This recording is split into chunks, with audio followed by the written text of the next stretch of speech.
We're gonna do a song that you never heard before. The volume.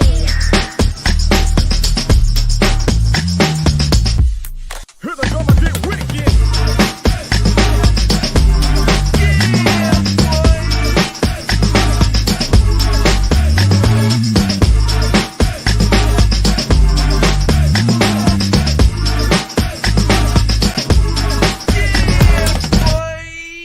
Here we go again. Ace Kennedy, my brother from another mother. What's happening? What's good, bro? Man, so I'm sitting here. I got my my sprinkler going right here in front of my window. And let me tell you, your boy feel like a whole farmer out here right now, boy. So I got so probably like maybe about last week or so, I had been trying to I got these patches in my yard of gray where I just one patch where we used to play basketball at and where the free throw line was at though, man. That thing was just completely bald. And then my basketball hoop fell over. And so it broke. So then I had this patch there that I've been trying to fill on up. And then I also had moved my little plant bed, moved it in some. And so I wound up trying to reseed it. And I was just like, I wanted to buy some sod to put down. But the sod, for how much you have to pay to get a good deal on, I just didn't need as much. So I was like, let me go ahead and throw some seeds out there. I was shaking and rolling with the seeds, though. And so I got the seeds out there going though, bro. And I did that like a couple weeks ago, thinking that, all right, this is going to be a stretch where it's going to be raining off and on for about a solid, 2 weeks out here though, man. So I wound up looking out there today after it had rained yesterday and saw, I was like, hey, my little patches is on growing in. So I saw my little baby grass coming on out there. Man, it felt good out there, man. I got my whole green thumb going. Yeah, you can have that, bro. I ain't never doing all of that. It's dope, man, because I told you my neighbor, he did the same thing. He did his around the same time because he also had some patches where he has his goal now facing the garage, where before it was on the side. And so he wound up throwing some seeds on out there. And I was telling him what I was doing. He kind of did something similar though, bro. So yeah, man, got my sprinkler going, watching my stuff go. So I'm probably going to give it to maybe about the end of the week, try to cut the grass, and then we'll be all the way in business, though, man. Yeah. I'm hyped. Hyped up about that grass.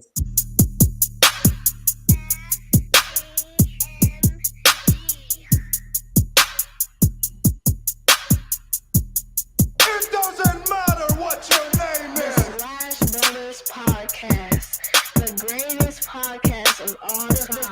The Slash Brothers Podcast, the greatest podcast. If you of smell all time. what the rock.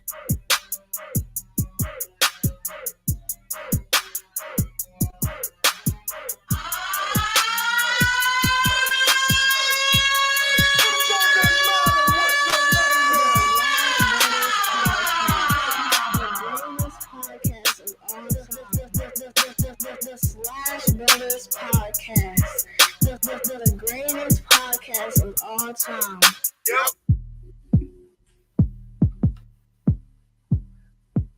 Listen, if you haven't already, be sure to like and subscribe to the Slash Brothers YouTube and Facebook page because we are live on both platforms at the same time. You can click on the little bell button on YouTube so that way you get the heads up whenever we go on live. Ace Kennedy. I was a 4 for you though, man. Boy, I'm still over here dragging, bro. If anything, I should have took the day right after the 4th. I had family over. We was out here cooking and grilling and popping them things, and it was dope. Excuse me. Didn't think I was gonna be on the grill as long as I was, but I was out there for a cool minute, which it was cool, man. Still got plenty of food left, so can't wait to tear it down after the pod. But yeah, it was dope, bro. What about you? Oh man, we did it pretty big, man. The 4th is a pretty big holiday, probably the biggest holiday for my mother-in-law. So they had a lot of yard work done, a lot of stuff that they wanted to have done in preparation of the 4th of July as their big milestone to have it wrapped up. And so, yeah, man, we went over there. The fireworks, they did it epic. I mean, they was lighting them off. And the cool thing was that, we wound up lighting the fireworks. And right when it was raining, it stopped. And then we ended up still being able to light pretty much all of them off. The dope thing was that since it had rained, the ground was moist. We didn't have to worry about nothing catching on fire and nothing like that, dope, man. So we got all of them off. It was dope. I mean, and I know they spent a good bit on the fireworks, though, man. And so it was food for days and days and days. Had a real dope time, though, man. Real dope time. Yeah. We had a good time. We had the hose on standby, just waiting, just in case something popped off. So yeah, it was dope. I said we said y'all had the hose on standby. I was like, wait a minute now, what y'all doing over there? I called it out. When you started laughing, I knew exactly what you thought you heard. Boy. The water hose. Yo, we had a good little time though, man. Like I said, I think that and we typically do 4th of July is something that I think that we typically will do over. I'm pretty sure we're gonna always do them over at the in-laws them house every time though, man, because I mean they have basically, since they had their house built, they've added on it with the idea that it would be for entertainment and parties and stuff like that though, man. So yeah. Real dope get together though, man. Man, you know what? I actually hope somebody report us, bro. I hope they report us to The Rock that he's like a part of our intro. Oh man, well listen, you know what's crazy? The other day, you wind up playing something a little too long, and Facebook wind up blocking off like 2-3 minutes of recording, though, bro. Like, what song was it? The Omarion? It may have been the Omarion episode, but yeah, I went back and I watched it because I got the notification, and they say at 3 minutes 29 or whatever though, man. I forgot what timer it was though, man. But yeah, muted the stuff on there. They watching. I needed to get back to The Rock though. Yeah. You just make a guest appearance. Hey, that would be epic though, bro. Yeah. Yeah. He ain't on Cameo. Of course, now ain't nobody capable of affording. Yeah, Speaking of affording him, right? What I think what was funny, right, is that I saw Kanye West, bro. Somebody was talking about, how much does it cost to book your favorite rappers, right? And so they said, they're not the favorite, just favorite artists. And they said, Kanye West, he said he has $1 million fee to perform, right? So they said, Kanye said, man, take this down, bro. I charge $8 million. He said, that boy Yeezy said, nah, if y'all gonna put my stuff up there, man, y'all need to put it up there right. Yesterday's price ain't today's price. Hey. Yeah. So that was hilarious though, bro. But it says, here's just a couple people in mind. Joey Badass, 65,000. JID, 100,000, which that's kind of surprising to me. Maybe because I still think $100,000 for a show is a lot of money. Denzel Curry also 100,000. Vince Staples 125. See, I thought that Vince Staples would have charged significantly more than the other guys because I would think that he's more popular personally. I would think so, but Kid Cudi 125. I thought that was on the lower end too. I thought he just had his cult following. Tyler the Creator 150K. That's on the low end to me. Drake 500,000 though, bro. That's kind of expected. And then they said, of course, Kanye, Young Thug says that they said he charges $1.5 million for a performance, bro. I've never seen a Young Thug performance before though, bro. But listen, I don't know. I don't know. What I'm saying, I guess it's all about how much are you as a promoter or a company is going to make off of that though. I don't know. I didn't see that surprised me that Young Thug was more than everybody else. That much more. That's crazy. 10 shows out the year, man. You 10 mil in. That's the way I look at it, man. Like you do a show once a month. That's 12. That's just your artist cut, not even including, what I'm saying, whatever you would make as the label owner, CEO, all that stuff, though, bro. He ain't making that now though. But I It can. just depends if you're on a 360. Because if you ain't on no 360, your tour money is what you make minus your expenses of your manager and your dancers and security and whatever else the people that's on your show. Well, I'm just sitting here thinking though, bro. Think about the money he's losing out on then, right? If he's in jail right now. So even if you're like the Atlanta police or Fulton County police, wherever they're locked up at, I think that just what they're called. If I'm him and if he beats these charges, I'm suing them for wages lost though, bro. Yeah. Like it's a lot of money though, bro. Yeah. Yeah. So who is winning the KD sweepstakes right now? Brooklyn apparently is winning it still because I don't think that anybody's been necessarily tied to it as a favorite. But I do think it's interesting hearing the different opinions of the sports shows and debate shows about anybody who has an opinion about those kind of things, what they think would happen, what they think about KD. Let me ask you this: what's the most interesting take on KD requesting the trade that you've heard? I'm gonna be honest, I haven't really listened to anybody's take outside of I think I listened to Nick right now talking about it. But I did hear a new contender. People say don't sleep on Golden State. Okay, let me ask you this then, bro.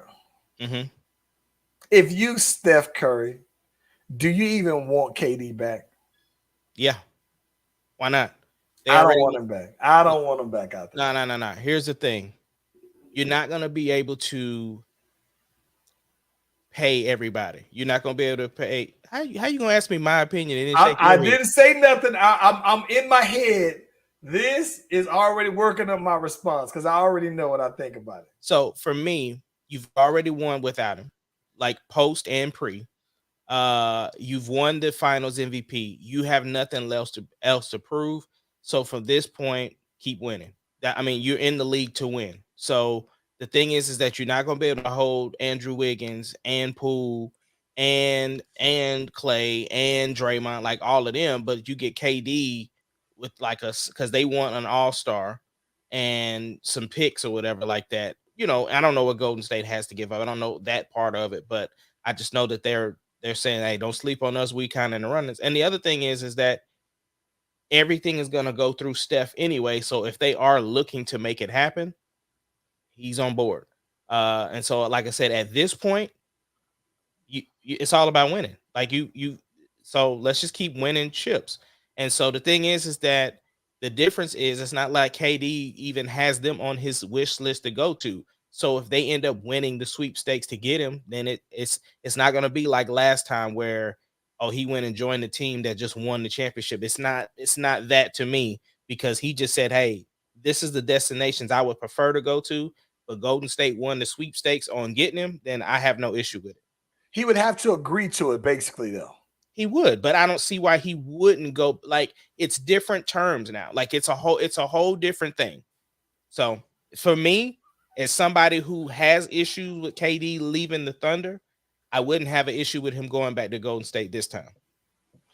It's the only difference to me that it would make is that he wouldn't have just lost to them. I think that, to me, I'm gonna be honest with you. This is the one thing that I can say that I appreciate more about Golden State than any other club, right? Any other team that's out there in the NBA, right? And this is why I actually rooted for Golden State this year, right? To me, I think that they're one of the few teams left, right, in the NBA where loyalty to the franchise as a player still matters, right? So by that, I mean that you think about it, right? In a time where you can, and I do remember a time where they had discussed trading Steph because they wasn't sure about Steph's ankles, right, earlier on, but they stuck with him, right? Mm-hmm. But I think that it to me, they're the last NBA team where loyalty to the players loyalty to the franchise still means something. I think that it means something to the Warriors that, especially in light of KD coming there and then leaving, right? I think it means more to the Warriors that they have 6 guys on their current roster that they drafted, 6 homegrown guys, at least 6 that are homegrown.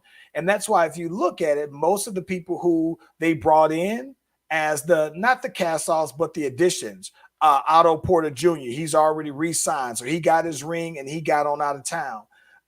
Gary Payton Jr., I can understand he got the bigger, bigger extension than what they was. But either way, he came there for the year, got his money, got his ring, and then he was gone. But I think that it means something to them that homegrown means something. Now, with that being said, I think that sure you would welcome KD if KD comes to you. But I think that if I'm Steph and if I'm Dre and if I'm Clay, those 3 in particular, and for that matter, I would even say if you Looney as well, bro, I think that you have those 4 guys together. And if I'm them, I would say, listen, bro, it was cool when we had it, and it would have been cool if he would have never left, but he did. And we've already shown that we know what it takes to win a ring without him. So if I'm them, I don't even need him. And to be honest with you, it's not about a need though, bro. No, listen, no. See, it is need. And I say need because the last time they had KD, they needed KD. Even though they had they won a ring without KD, and even though they had the 73 wins and everything like that, they needed KD to beat LeBron because LeBron was going to lay that smack down on them, right? And that's the reason why they courted KD, because they needed him to face up on LeBron. But I think that now, right, I think that the Warriors look at their team and say, hey, you know what? Yeah, do we want to give up what we currently have in place that's a team that can contend now and a team that probably can contend for the next 4 years now for KD? Now, maybe, right, you say, oh, okay, well, you can figure out a package because of the young people that they have. And the most logical one is to say, all right, well, Wiggins, you know what, you're the new guy and you are also a level player. So we can go ahead and include you in there. We can include James Wiseman. I mean, they have the young people to get it done. I just don't think that they would want to play with KD now, having KD left them and then them winning a ring without KD. I think that they would say, no, we good. Yeah, see, that's for me though. Like I said, the whole circumstance now is different because of the fact, like you said, they've already won without him. And so they don't need him. They would want him, and that's the difference. That's why I said the whole thing is different. So I have to disagree with you because, again, if Golden State is gonna do it, that means that Steph is signing off on it. So yeah, that's. I don't think he will. I think though, and this is the thing that's crazy, bro, is that I think that. So I think, bro, that with the Warriors, right? This is why I think that the Warriors loyalty is the currency, right? I say that big because I'm a big loyalty person, right? And I think that it's like regardless of how much rings you have or how much money you have, right? It means something to me that to watch, and that I think it would be as a Warriors for them to see Jordan Poole grow to be this, and then he extend with them, right? I think that it wouldn't surprise me though, bro, that if they don't go back to if they don't let KD, if they don't sign KD, and Andrew Wiggins stays in Golden State for the rest of his career, and he plays with Jordan, I think it would not surprise me if they just said, nope, we good with him, and we gonna make him a lifer though, bro. So right, but if all I'm saying is if they do, it's because everybody signed off on it. Maybe, but it benefits it to me. To me, this is my thing. KD benefits more from it than the Warriors do, and that's where I think because of that, I couldn't see. I think I could be wrong. I just think that Steph, Clay, and Dre looks at KD differently from how they did years ago. With all the things that's been said, I think people still know the value of KD, and the thing is that it would be beneficial for both of them. The thing is that all these teams wouldn't be vibing to try to get him if they didn't think he was still worth what he's worth. The thing is, if Rudy Gobert got all of that stuff for him, you got to get something big for KD. I agree. And so my thing is that it's going to be beneficial for both of them because you add an extra legs to Steph because Steph got double teamed a lot, even because this is the first year with Clay off of his injury. And so now you're going to have yet a healthy Clay, a healthy Steph, and then you put KD with it. And again, this isn't the same scenario where he left the Thunder. Golden State wasn't even on his list. But I'm saying if for some reason it worked out in both favors, Steph is going to approve it. KD approves it. I have no issue with it at all. I don't have an issue. I'm gonna be honest. If I'm on that team, I'm like, no, I don't want to play with him. I don't. I like it's cool and everything like that, but he's not. It's not. If I'm the Warriors, right? If I'm the Warriors, now any other team, I would say you move whatever you got to do. Like, here's a perfect example, right? So I think that the teams that are on his list, right? Mainly they keep talking about Miami and the Suns, right? And ideally, right, you would want to have KD, Book, and CP3, right? So you don't want to trade Book. But if I'm the Nets, I'm thinking like the only way I would trade you, KD, is if you're giving me Book. So you give me Book and you give me Bridges, right? And you give me DeAndre Ayton and your first round draft pick. That gets you KD. So it's like that's the thing that gets me the most when people say these are my list of teams. It's like, all right, well, bro, the guys that you want to go play with are the guys that the other team would demand in exchange for you. So it's like that team's not going to look like, oh, just add me to that ready-made team and that puts us over the hump. Well, that worked when you went to the Warriors because you was completely free, right? And then not just that, you still had KD and I'm sorry, you still had, when KD was there, you still had Steph, Dre, and Clay on them old deals, not them $40 million contracts then. So the money worked out. I just don't really see how, like, to be honest with you, the Warriors is the only deal that just makes sense where you get equal, I think, as close to equal value as possible. But I just don't see how you, if you're Miami, how you not in, he said he don't want to include Jimmy Butler and Bam. Well, if I'm the Nets, I'm thinking that's exactly who I want. Well, here's the thing. If I'm KD and Kyrie goes to the Lakers, then yeah, I'm trying to go to Golden State just so I can bust his anus.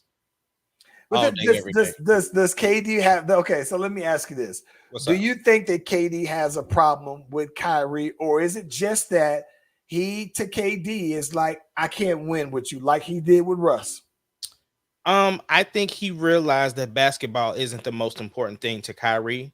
And so, like, everything has to be aligned for Kyrie. And again, you are that caliber of player, and people will put up with your antics when you put up the numbers and you're able to put butts in seats. So I have no commentary for Kyrie's behavior or activity or whatever he does. But from somebody who's played with him, if you like, nah, I can't get down with that because I'm focused on basketball. My years are becoming numbered, so I don't have time for the play. Then I'm okay with KD being like, no, I want to go to the best situation possible for me to win as many rings as I can before I step away from the league. So I have no issue with him. If he was like, if Kyrie going to the Lakers and they can't make it work for us to both to go, then let me go to Golden State and let's get these rings. I do think it's interesting though that with KD, right, that the parallel that I see with the KD and James Harden now, KD is looking very much James Harden-ish, right? Where now, right? That one.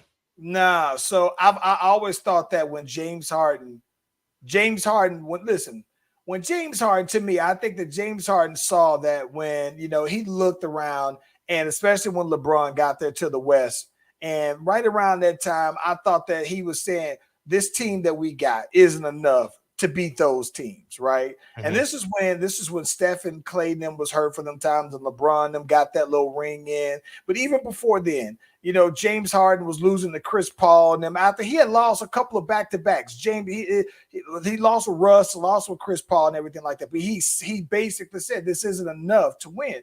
But I thought that he was right in his assessment of that. But I still think that when you say that, the team is like, well, listen, bro, we've always thought that you was that guy. So if we can get the guys that you want around you, you are the one that we think that we would be able to surround you. You're the key. We think that you're the one that tops those guys. So I think that then when you say, all right, well, when you say, okay, get me up out of here, right? Well, now get me out of here. But then it's like, well, get me out of here and then put me on a ready-made team. I want an easier run.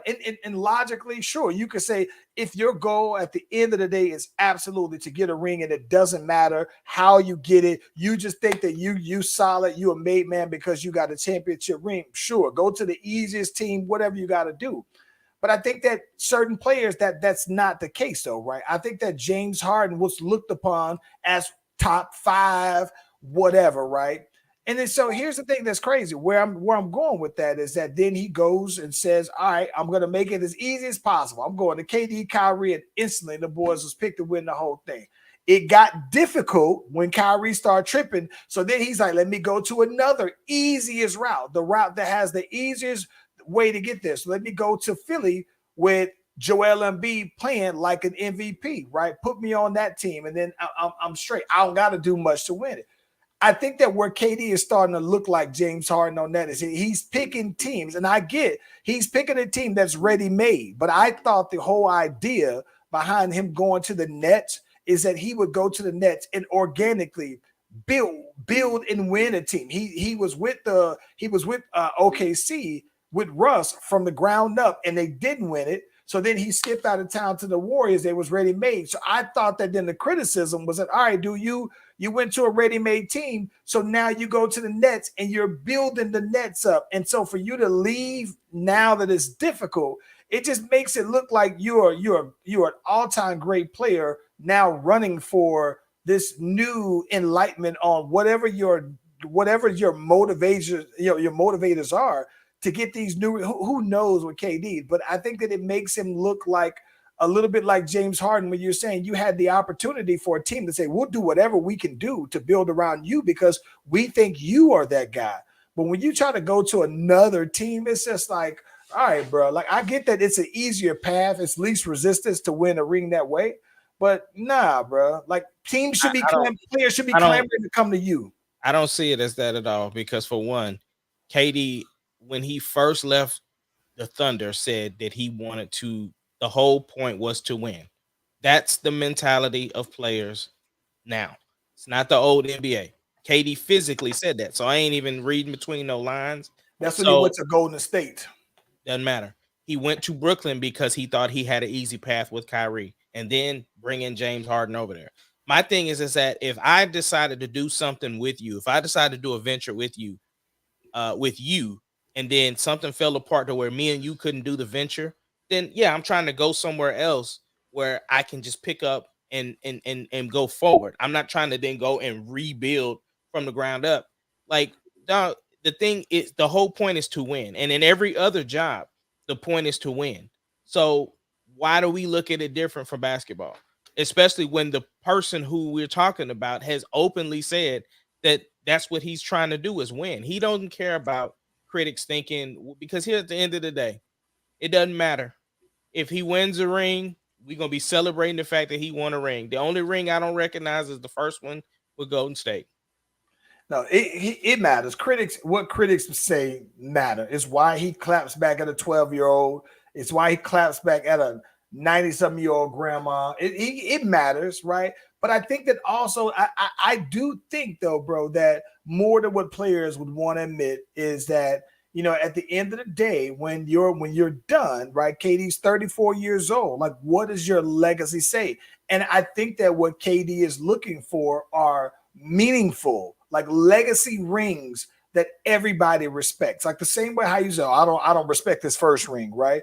Well, you could have somebody like me that say, well, if you don't respect this first ring, how can you respect the second ring, right? And you might have your reasons for it, but everybody questions KD's rings. And I think that KD is saying, I want to win rings that matter to my critics. As much as he might hate his critics, I think that it does motivate him, and that's the driving factor. But I just think that if you're KD, then you have guys come to you. Like, you don't have to leave. So if you're KD, you're telling your team, hey, go get me Devin Booker. Or you trade to get Devin Booker and you trade to get Chris Paul to come out here with me. I don't think that KD has to join other teams. It's your perspective. I'm like I said, I'm always riding with the players. So I'm riding with what the players say. So I'm just gonna ride with what he say. So I get all of that, and this is the age-old argument that we have all the time about, you know, what you consider to be legacy and legendary versus what I think. Yeah. And so my thing is that at this point in his career, he's already won rings. So he's got the hump off of I need to win a ring. I just think the thing is people like winning, like they like the taste of a championship. You couldn't tell me that this ring didn't mean something to Steph Curry, even though he's already done it before. And he's done it without KD. But because these are, to me, but these that's my point though, right? Like, these to me are legacy defining rings, right? Like, you can't tell me, right? You can't tell me that it didn't mean something to Steph to win the finals MVP, right? When you would say, oh, you know, all the time Steph would say, oh yeah, you know what, man, I got 3 rings, I'm good before these and whatever. But you can't tell me, even though he say that it doesn't mean anything, that when you start to say, oh, okay, you're an all-time great player, but you've never been the finals MVP, which means that to them, you wasn't the thing that put that team over the hump. Now, I understand that, but now that has happened, then now it's time to just keep winning, because it's not as easy as people think to get to a championship. So I agree. So to sustain that and then put yourself in position, which means bringing the person, because teams are going to get better. Draymond said it best. Teams started figuring us out, right? So you have to continuously upgrade your personnel because everybody else is doing it. So if everybody else is doing it, and if KD's available and they can make it happen, there's nothing wrong with it. Now, here lately, bro, I had to fall back on watching on Undisputed, bro. Them boys they criticisms has become so personal here lately that I'm just like, nah, I'm cool. Like, even, you know, I've heard you and I have talked about them talking about even the whole KD thing and what they thought about it. And it's just like, I just can't even watch them no more. And I like Shannon, and things have changed for me as far as like my respect level for Skip. But yeah, it's at this point, bro, I don't even care to watch anybody talk anything about sports. I just like talking to you about it because I know whose opinion I agree with the most myself. So I think that is interesting to me though, man, because okay, so I think, to be quite honest with you, I think that where you're seeing the shift in them, right, and the shift in a lot of these other, you know, the traditional sports debate shows is this whole new media versus, you know, the old media, right? Because I think that what is interesting is that with this new media, now you have a lot of these athletes who basically are using their own platforms to clap back at people who were their critics, people who were their haters, people who had anything negative to say, when that wasn't the case. Back then, people would say things and it would be that you would be either on the record for it or off the record for it with the reporter, whatever. And I think that now what players are looking to do is basically be able to control their own narrative, right? And I think that what's interesting about that is that it also makes some of these people, like the Skips, like the Shannons, like the Stephen A. Smiths, double down on what they're saying. And then not just that, though, I still don't put it past the fact that, you know, they still are all about ratings. I don't think that the new media, right, is big on ratings, or like Stephen A. said, every day I wake up trying to figure out what I can do to make my employer more money, right? So I don't put it past the fact that now you got to say something that's more outlandish because now you got more people that are coming into media. I think that that's where it is with a lot of Skip and Shannon, for example, right? Because I think that like Russell Westbrook, he's made it clear that he has a problem that Skip says Russell Westbrook. It feels it is disrespectful, right? But because of that, Skip is like, I'm going to keep on saying it. So you might hear him say it 12 times where if somebody misses a shot, he refers to it as a Westbrook.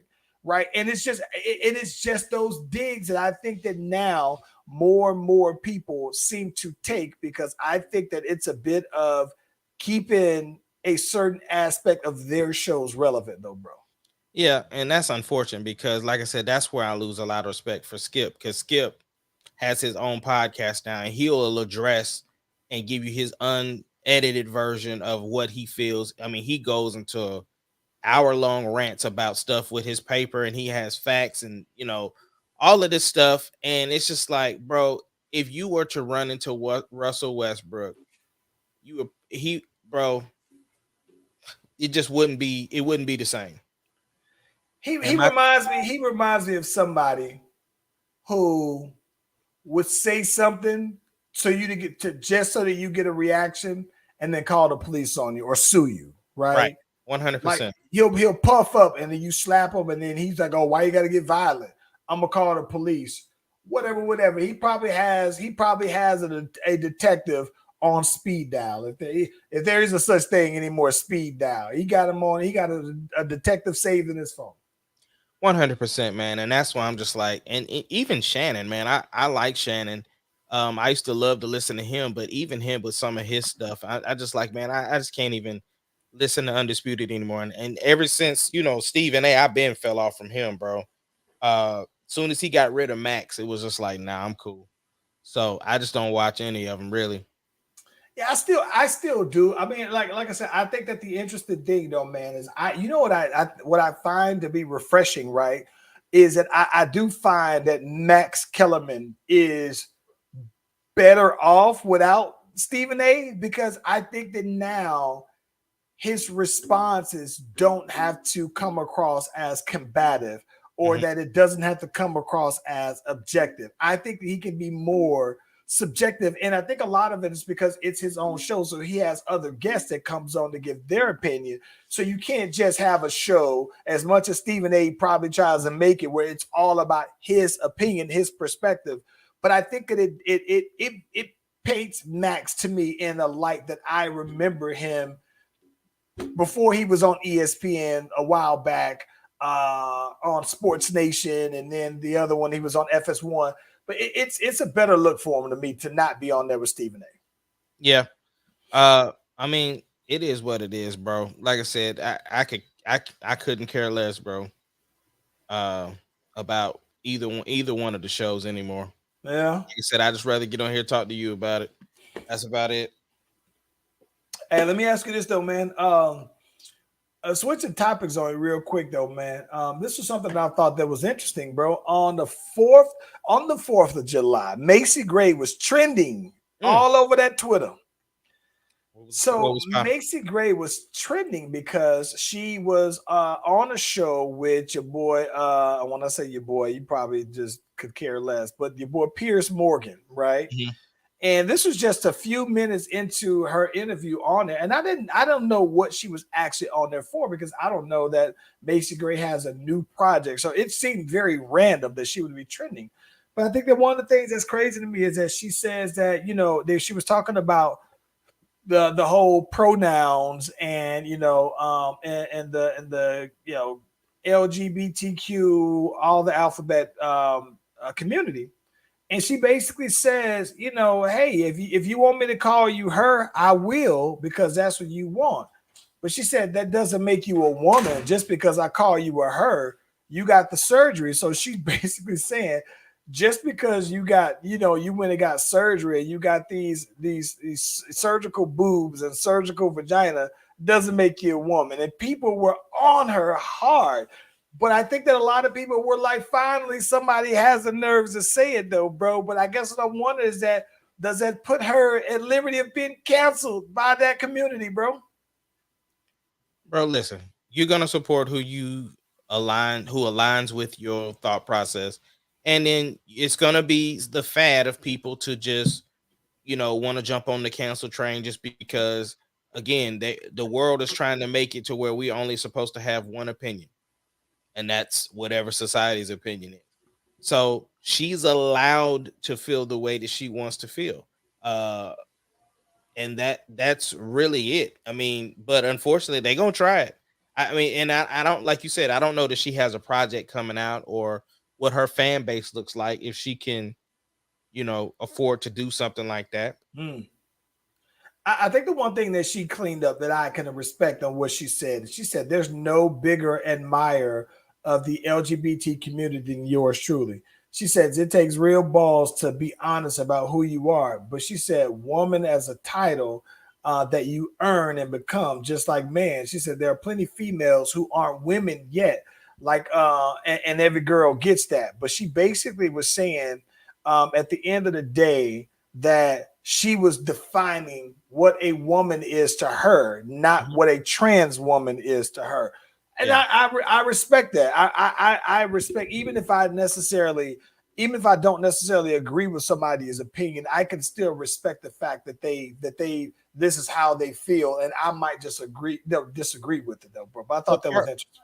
part of it too is the intent behind what you say, because Mhm. clearly she wasn't trying to be disrespectful to that community or people who have had the surgeries or whatever.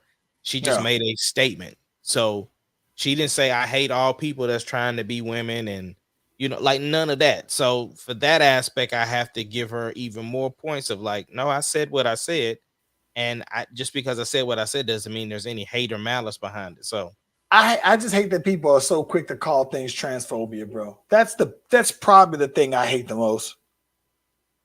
Oh, you know what? Music still though, right? mhm. You know what I think is interesting. I wanted to get your opinion on this. What's up? So, Chris Brown, right? Um, Chris Brown recently was talking about he had a post where he was coming out with the deluxe version of his album, right? That's supposed to come out on the 8th. And he was like, for whatever it matter, because y'all, it don't seem like y'all are supporting this his new album, right? He was basically saying, but if it's something negative about me, y'all be all talking about that. Y'all all up on that. But it basically looks like so his album debuted at number 4, right, on the charts. And what's crazy about that is that he didn't debut as number 1 because they said either Bad Bunny or Lil Durk would come in at number 1 with their projects, right? And so coming in at number 4, he still didn't hit the number 1, but he was basically saying, they said something, he had still like 96 million streams or something like that, or whatever. So it's still a top 10 album for him. He's had like 12 top 10s, but this one hasn't hit number 1. Maybe it will at some point, maybe not. But I'm wondering though, Ace, is it that, like, why do you think people aren't really gravitating to this album though? Is it too many songs? It's too many songs, and it sounds like the same song. Like Mm. it. Somebody posted on my time, I think it was Watts, that said the Chris Brown sounds like one long song that just changes a couple of melodies here and there. It's very hip hop ish. It's not very R&B, and I think there's a little bit of Chris fatigue, uh, meaning that it's very much a Chris Brown album. We said that. You remember us saying that on the pod, Yeah. right? It's like he took his formula and he put it on this album, and it could have been a too long of a hiatus. You know what I'm saying? Like, That's an interesting Chris fatigue. That how could so that's what I was gonna say. For him to have had that hiatus, I would think that that's why somebody wouldn't be as fatigued. I thought that you'd be more welcoming of that Charles, person. listen, this for me, right? I just haven't had the desire to go back and finish the album, bro. Like, I think I got past the Her record, or whatever, and that's like number 7. I think I might have gotten to 11 or 12 or something like that. I just, man, I was so like excited about listening to the Giveon. Like I'm working on my own stuff, and I ain't just, this ain't about me, but I'm just saying, apparently, whatever I'm feeling, a lot of other people are feeling it because it's showing, it's represented in the numbers. I'm just saying, like, for me, I didn't even make it through a whole listen. Like, and I haven't had the desire to go back to listen to it. And here's the thing: I don't not like Chris Brown. I think Chris Brown is talented. I'm jealous of the arrangements and everything he's capable of doing. But again, these records, there was no surprise on the records. They sound like Chris Brown records. They sound like just the standard cookie cutter Chris Brown records. Like, so it's just like, I felt like I heard it. Like, there's no, like, it. You know what it feels like, bro? It feels like a microwave meal, right? It's just like something that just runs through you, like Taco Bell or something. Like, you eat, like, you know what I'm saying? Like, Taco Bell's good if you want, if you need something quick. But I'm just saying, it's no stick to itness. Like, no feeling. It's not gonna fill you up. Prime example. Last night, toward the end of the night, we watched the Usher Tiny Desk performance, right? And I asked my family, I said, yo, who would win in a versus, Chris Brown or Usher? At first, they was like, oh, that'd be hard. Dog, as soon as that Usher started playing, it was like, Usher. Because it's just like, I think Usher, listen, not only do I think, so this is what's funny. See, this be the problem that I think that Chris Brown has. I think that Chris Brown does, you know what it is? You know how, like, you always hear Wayne talks about how he has thousands of songs that have never came out. And I think that Kendrick Lamar says he has a hard drive with like 1,000 of unreleased songs and everything like that. I think that Chris Brown has so much music, bro, that maybe his issue is that when you come to that final playlist and you say these are going to be the ones, I feel like this is what's crazy about it. I don't know that, like, a lot of times, like, when you listen to albums, there is a central theme to an album, right? It has a central idea. It's a feel to it. And I don't know if the breezy feel is to say, I'm going to give y'all what I typically give y'all. And that's the theme of it. Well, it's like, I've got that from you before. And I think that the reason for that, the reason I feel it just doesn't, it's not as memorable. And I feel terrible in saying that because, I'm the one that's gone out there and said, when it comes to who's a better or bigger artist, Chris Brown or Usher, it's almost has me questioning whether I think that Chris Brown is a bigger overall artist than Usher, because, like, you can't just put out, no, bro, like, dog, when you put out 45 songs or 21 songs or 30 songs, it's a lot. Give me the best 15, bro. Like, you mean to tell me, like, I understand that you have album requirements that you were trying to fulfill it, but even on this one was 20 something songs on here, right? And I'm gonna be honest with you though, man. It wouldn't have made a difference to me if it was 15, if it was 12 songs, 13 songs, right? Like, there are a lot of songs that I think are cool, but it's like, all right, I would have been just as fine with not hearing that song as well. Just released a couple of albums this year. There you go. Right. If you would have over the year, drop an album each quarter. If you did, that's all I'm about to say. If you had a quartet of albums and because I think that this is what I think. I think if you said, okay, here is this album is going to have a hip hop feel to it. Then the one that I'm going to drop this next quarter is going to be R&B. This next quarter is going to be experimental. This next one is going to be. I think that then you get, because I'm sure, and this is the thing about it, I'm sure he has the songs in the tuck to do that, but it's just these particular collectives of the songs just not the best collection to me. And they're all really good songs though, bro. But I got to be honest with you, a bunch of forgettables though, bro. Nothing where I say I got this song on repeat. And that's it. Not a single one. Not a single one. And my favorite song is Warm Embrace on there.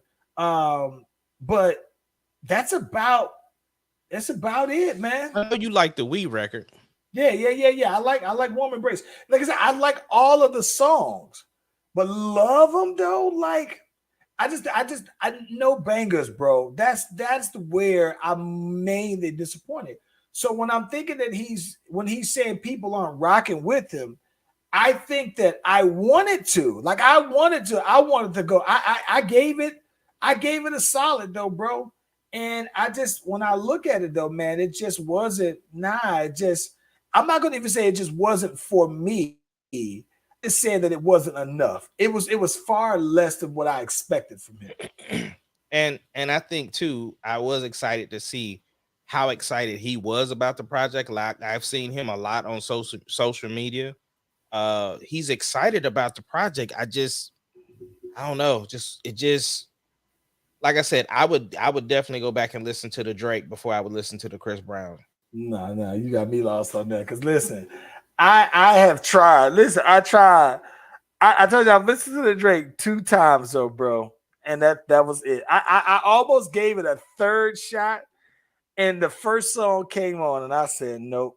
Yeah, I'm definitely probably playing it on my way to Dallas, bro. Oh my God.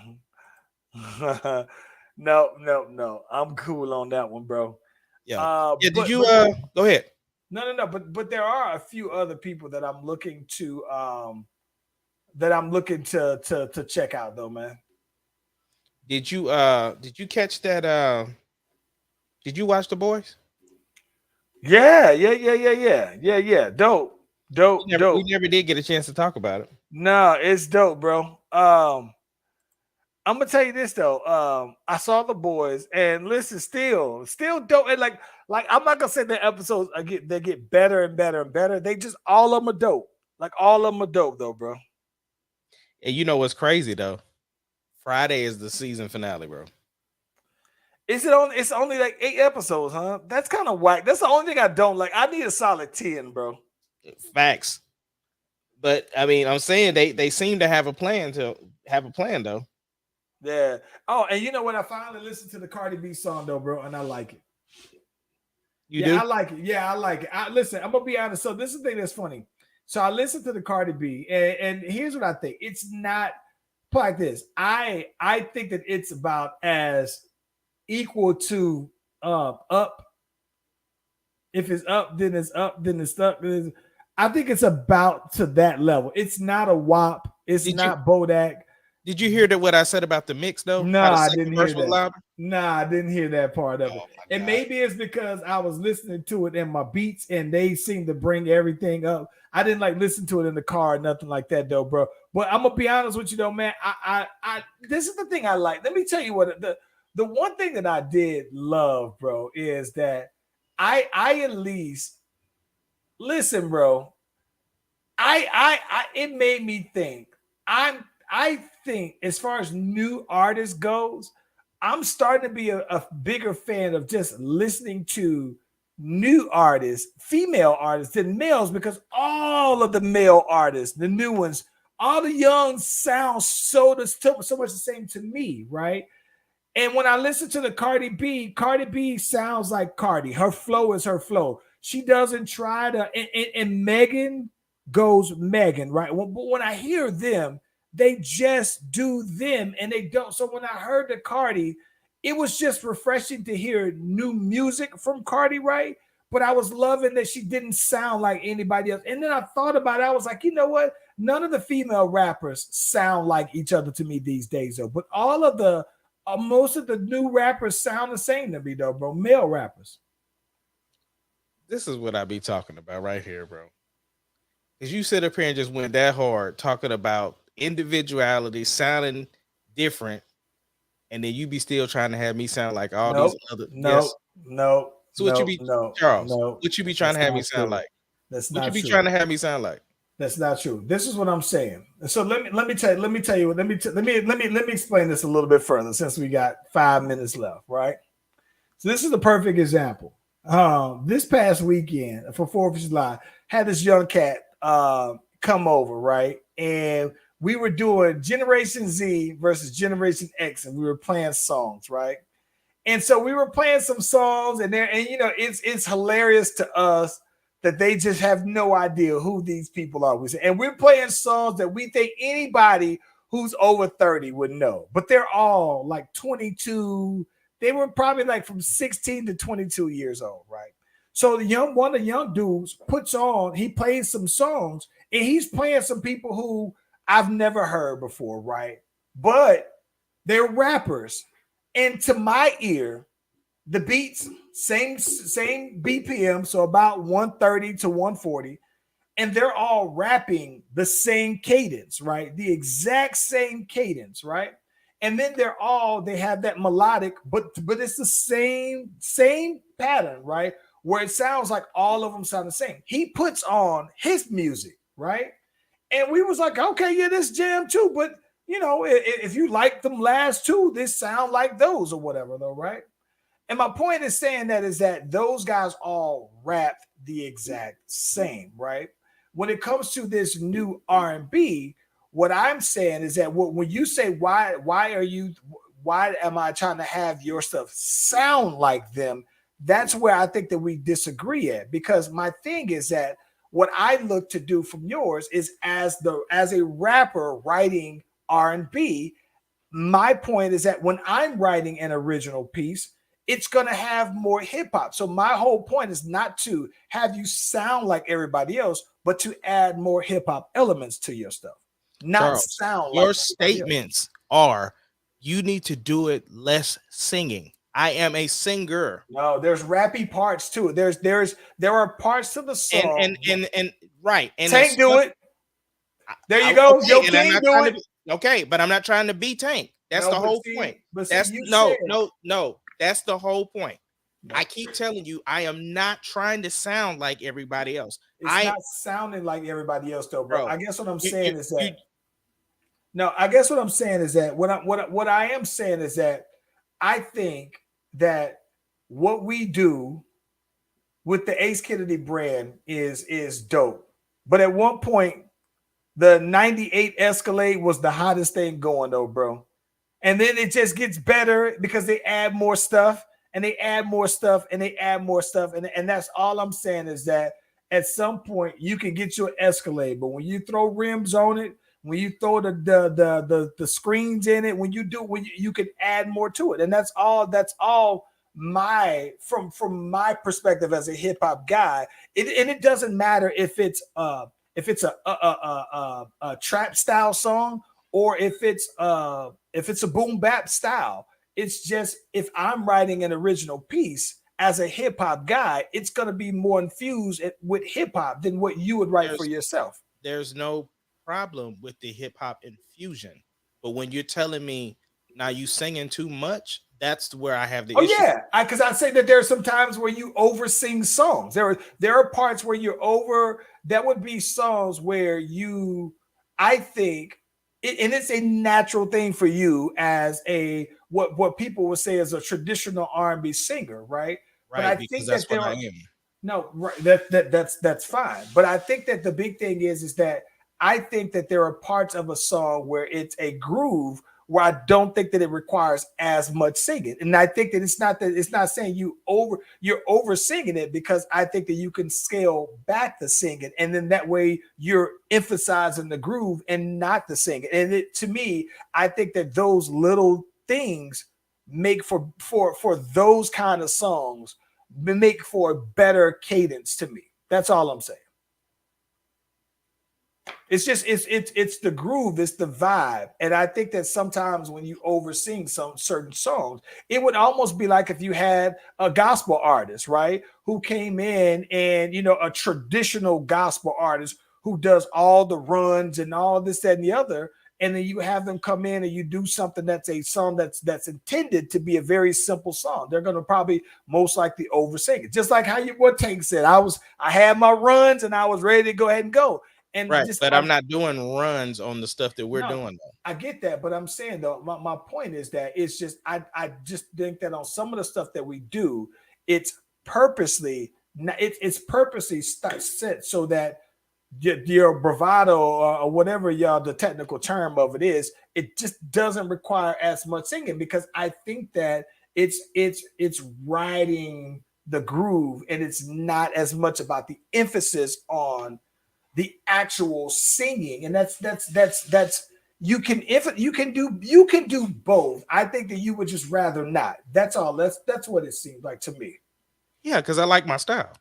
And I'm not saying that there's nothing wrong with your style, but it's just I didn't say that you said that. But you make it seem like what you always make it seem like why isn't what I'm doing enough? Like I think that that's the case. So and here's a point though, right? I think if you only do your style, then you go into that what we said. Well, Chris Brown, come on, bro, give me something else. All right, yeah, you got this, but what else you got? So I'm just saying, the difference is I don't want to add because you don't add to yours. Yes, I do. No, you don't. Yeah, you still sound the same. The Bel Air 1 and Bel Air 2 sound the same. They sound the same. They don't. The only thing that changes is the beat. Nah, you talking. Now you talking. You talking now. You talking crazy now, bro. Listen, anybody that's heard the Bel Air 1 and Bel Air 2, and I know all y'all have, tell me outside of the production, does Carl sound the same? Put it in the chat. And even this one, even on the new one there's no way you can tell me that the new stuff that you've heard from my stuff sounds like any of the songs. Now, some of the songs that I have on this one that I'm working on were songs that I would have put on the Bel Air 2, but they might. But I'm thinking about of all the things that we've added to our repertoire, there's no way that from the Bel Air 1 to the Bel Air 2 that you can say that they sound the same. And so that's more the reason why the Bel Air 3 is going to sound more advanced. It's going to have more elements to different things. But that's a whole different story. But I just think that I think that in the end, I think that what I think that people would enjoy, right, is saying, yo, that sounds good. Like you wasn't doing that on the last album. Not that it's any better or worse, but yo, that's different. That's a different look for you. It's still great either way. That's the only difference. These are our private conversations. These are our private conversations. Putting the dirty laundry right there, all in front of everybody. We talk about this all the time. It is it's almost a weekly conversation here, though, man. But yeah, what you got on deck for the rest of the week, bro? Oh man, for the rest of the week, though, man. So since we're practically gonna rain out this week, though, man, I think that I'm gonna be in the house. But I'm trying to go ahead and finish writing, though, man. I got like a couple of dope ideas for songs, though. Oh, something that I think is real dope. I'm gonna have to tell you about it offline, though, man. Yeah. But I got one song in particular where I have the song, and now I just got to make the beat for it, which I like those because those are the ones where it all just comes together, though, man. Because the more I think about the song, the more lyrics I think of the things that I can say to it, though, man. So yeah. So I think for this week, though, man, I'm still trying to capitalize on this. I had a backlog of ideas, and so this week is all about executing those ideas, though, bro. That's what's up. Yeah, man. What about you? What you got? Man, I got family in town, so it probably won't be a whole bunch of things that I would like to do, just because I'm gonna be trying to hang out with them, especially they be coming down from the A. So be hanging out with them, and then other than that, man, getting ready for some other things going on this weekend, and I'm sure we'll get into that, but yeah, that's about it, man. Just staying busy. Yeah. I finally got my album cover, the start of my album cover back, so I'm excited about that. Trying to get this song ready for this month, so I'm excited about the album cover is for the single cover. Yes, for the single. Okay. Yeah, just for the single. For the. Are you playing a track, or is that a whole plane flying past? That's a whole plane flying by. You know, I'm over here by the Air Force Base. I was like, boy, you got all the sound effects over there, bro. Like, I thought that was your sound effects that it's taking off. Nah. It's all the way up. No, but for the album cover, I got some ideas. I talked to Brown, who's still going through some stuff. So we've already started talking about some things. So yeah, the album cover, I want something to be dope for that. So I'm ready to take some new promo pictures. Anyway, I got a bunch of stuff coming up, bro. Yeah, couple of shows coming up. Like it's all the way up, bro. Since that boy signed that new distribution deal, bro, it's all the way up, bro. Cut the check. That's right. All right, bro. Well, let's get on out of here. I'm ready to go get this food, bro. Let's do it, bro. About to go water my grass some more.